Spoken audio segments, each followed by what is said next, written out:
आज की क्लास में हम जल ग्रहण प्रबंधन के उद्देश्यों और योजनाओं से संबंधित बहुविकल्पीय प्रश्न हल करेंगे।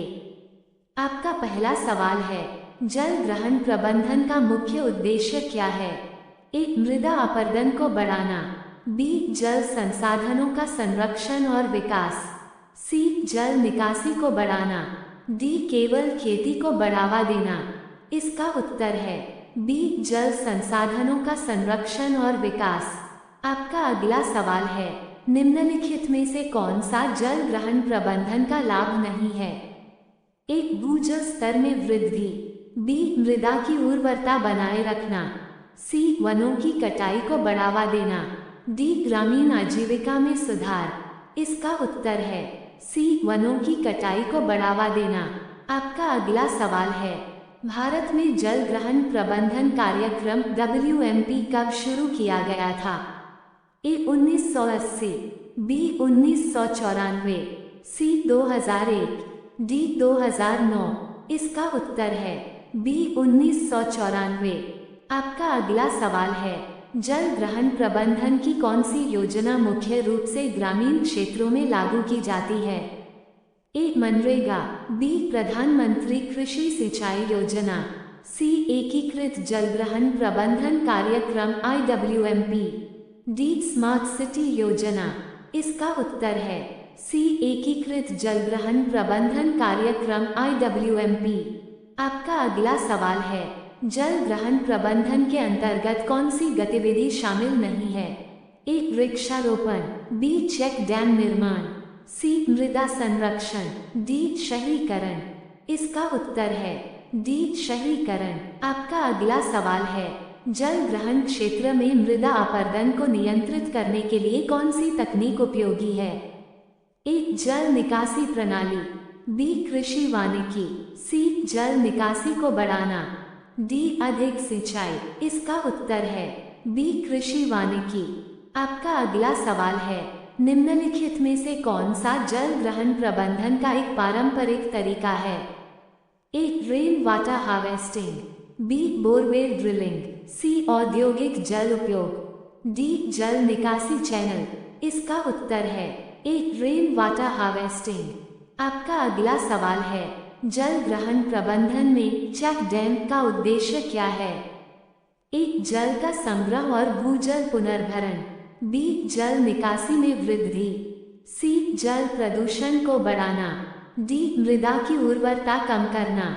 इसका उत्तर है ए. जल का संग्रह और भूजल पुनर्भरण। आपका अगला सवाल है, भारत सरकार की हर खेत को पानी योजना किससे संबंधित है? ए. जल ग्रहण प्रबंधन। बी. सौर ऊर्जा। सी. शहरी विकास। डी. ग्रामीण स्वास्थ्य। इसका उत्तर है ए. जल ग्रहण प्रबंधन। आपका अगला सवाल है, जल ग्रहण प्रबंधन का कौन सा घटक जल संरक्षण के लिए सबसे महत्वपूर्ण है? ए. जल ग्रहण क्षेत्र की पहचान। बी. वृक्षारोपण। सी. चेक डैम और स्टॉप डैम निर्माण।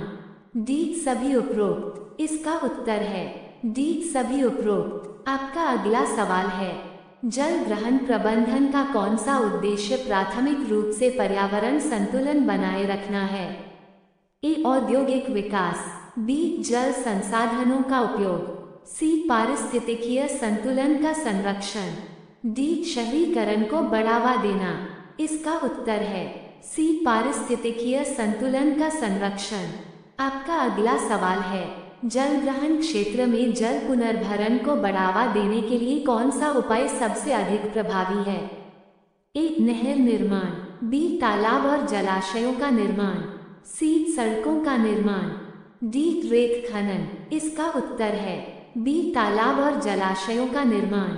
आपका अगला सवाल है, जल ग्रहण प्रबंधन के तहत कौन सी योजना ग्रामीण क्षेत्रों में रोजगार सृजन के लिए शुरू की गई थी? ए. महात्मा गांधी राष्ट्रीय ग्रामीण रोजगार गारंटी योजना। B. Digital India. C. Startup India. D. Ayushman Bharat. इसका उत्तर है ए. महात्मा गांधी राष्ट्रीय ग्रामीण रोजगार गारंटी योजना।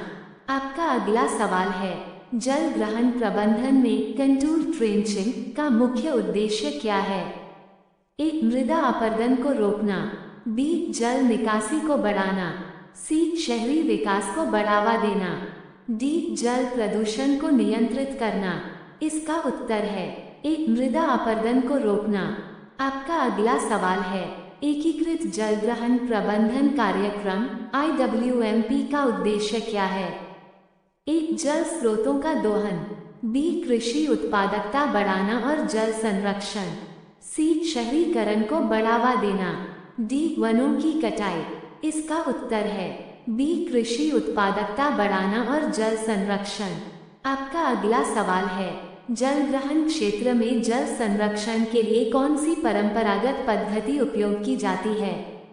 एक बोरवेल ड्रिलिंग, बी कुंड और बावड़ी निर्माण, सी जल निकासी चैनल बनाना, डी रासायनिक उर्वरकों का उपयोग। इसका उत्तर है बी कुंड और बावड़ी निर्माण। आपका अगला सवाल है निम्नलिखित में से कौन सा जल ग्रहण प्रबंधन का दीर्घकालिक लाभ है? एक बाढ़ की संभावना में वृद्धि, बी जल संसाधनों की स्थिरता, सी मृदा की गुणवत्ता में कमी, डी वनों की कटाई। इसका उत्तर है बी जल संसाधनों की स्थिरता। आपका अगला सवाल है जल ग्रहण प्रबंधन के तहत रेन वाटर हार्वेस्टिंग का मुख्य उद्देश्य क्या है?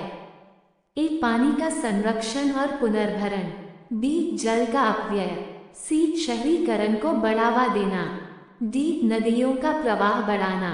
इसका उत्तर है एक पानी का संरक्षण और पुनर्भरण। आपका अगला सवाल है जल ग्रहण प्रबंधन में सूख गड्ढों का उपयोग किस लिए किया जाता है? एक भूजल पुनर्भरण के लिए, बी जल निकासी बढ़ाने के लिए, सी मृदा अपरदन बढ़ाने के लिए, डी वनों की कटाई के लिए। इसका उत्तर है एक भूजल पुनर्भरण के लिए। आपका अगला सवाल है भारत सरकार की जल शक्ति अभियान किससे संबंधित है? एक जलवायु परिवर्तन, बी जल संरक्षण और पुनर्भरण, सी औद्योगिक विकास, डी कृषि में उर्वरकों का उपयोग। इसका उत्तर है बी जल संरक्षण और पुनर्भरण। आपका अगला सवाल है जल ग्रहण प्रबंधन में बायो इंजीनियरिंग का उपयोग किस उद्देश्य से किया जाता है?